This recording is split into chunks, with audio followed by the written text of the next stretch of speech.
Hello, good morning friends. Welcome to my channel Laluk Blogger. আজি মই আপোনালোকৰ ওচৰলৈ এটা ৰেচিপি আনিছো। ৰেচিপিটো হৈছে মৰিচাৰ সবজি আৰু এই মৰিচাৰ সবজিনো মই কেনেকৈ বনাও তাকে দেখুৱাব বিচাৰিছো। আহকচোন আমি এই ভিডিওটো আৰম্ভ কৰো।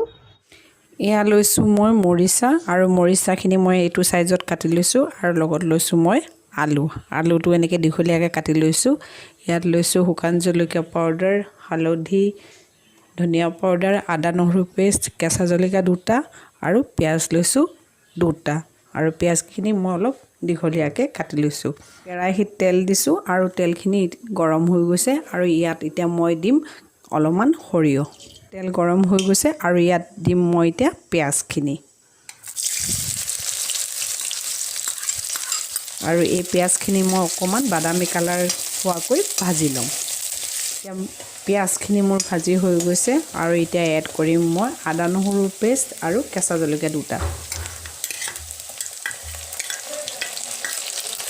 আৰু এইখিনিও মই অলপ সময় ভাজি লম।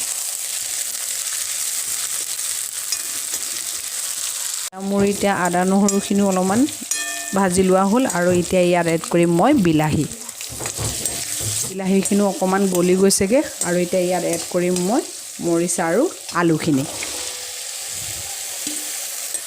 এয়া শুকান জলকীয়া পাউডাৰ, ধনিয়া পাউডাৰ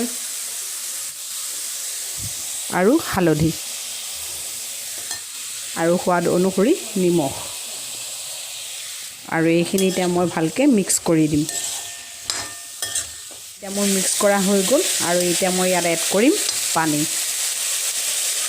আৰু এইখিনি মই 5 মিনিটৰ পৰা 7 মিনিটলৈকে সিজাই ল'ম আৰু ইয়াত এতিয়া মই লগাই দিম ঢাকনি। এয়া ৰেডি হৈ গ'ল মৰিচাৰ সবজি আৰু এতিয়া মই সাৰ্ভিং বাটিত সাৰ্ভ কৰি দেখুৱাম। এয়া এতিয়া মই সাৰ্ভিং বাটিত সাৰ্ভ কৰি আছো। সবজি ৰেডি হৈ গ'ল আৰু মই সাৰ্ভিং বাটিত সাৰ্ভ কৰি দেখুৱাইছো।